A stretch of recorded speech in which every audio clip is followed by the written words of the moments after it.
അജ്ജാസിന് മുന്തിരത തന്റെ കുതിരപ്പുറത്തിലാത്ത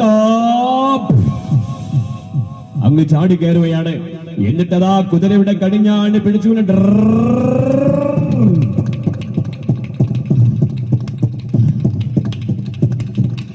അജ്ജാസിന് മുന്തിർ അതിശീഘ്രം പ്രിയമുള്ളവരെ മദീനായിലേക്ക് പോവുകയാണ്.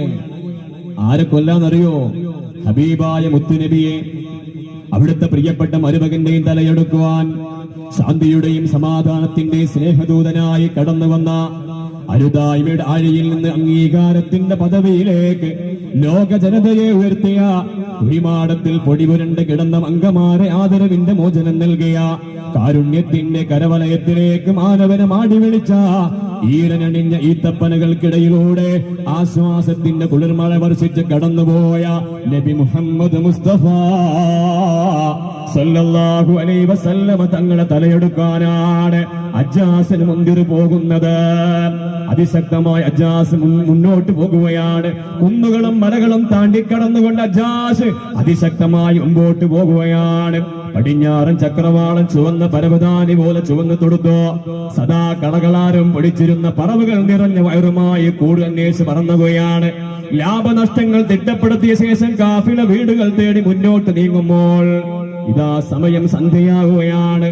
ഈ സമയത്താണ് അജ്ജാസ് അതിശീഘ്രം മുമ്പോട്ട് പോകുമ്പോൾ ഒരു വിളി, യുരീദു ഖത്ലൻ നബി മുഹമ്മദി ലാ തജിദ് വല്ലാഹി മാ അൻത ഖാസിദാ.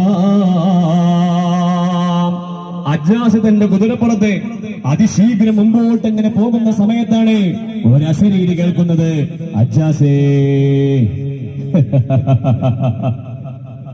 അജ്ജാസ് എന്നൊരു വിളി.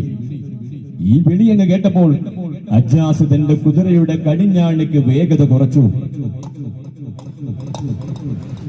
എവിടുന്നാണ് ഈ ശബ്ദം? ബേക്കിലേക്ക് നോക്കിയപ്പോൾ അവിടുന്നല്ല. വലതുഭാഗത്തേക്ക് നോക്കും, അവിടുന്നല്ല. ഇടതുഭാഗത്തേക്ക് നോക്കും, അവിടുന്നുമല്ല. എനിക്ക് തോന്നിയതായിരിക്കും. അജ്ജാസ് പറഞ്ഞു, ഈ അജ്ജാസ് ആരാന്നറിയോ? ഒരു കാര്യത്തിന് ഇറങ്ങി പുറപ്പെട്ടാൽ അത് പൂർത്തിയാക്കാതെ തിരിച്ചു വന്നത് അജ്ജാസിന്റെ നിഘണ്ടുവിലില്ല.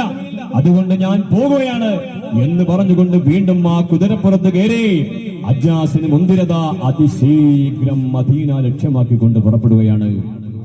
പ്രഭാതത്തിന്റെ മുമ്പേ അജ്ജാസ് മദീനയിലെത്തി. കൊല്ലണമെങ്കിൽ, തലയെടുക്കണമെങ്കിൽ ഹബീബായ നബി തങ്ങളെയും അലിയെയും കാണണമല്ലോ. എവിടെയാണ് നേരം വെളുക്കുന്നവരെ തങ്ങുക എന്ന് മനസ്സിലാക്കിക്കൊണ്ട് അജ്ജാസിന് മുന്തിരത നടന്ന് കുറെ അങ്ങ് പോയപ്പോൾ തന്റെ ഒരു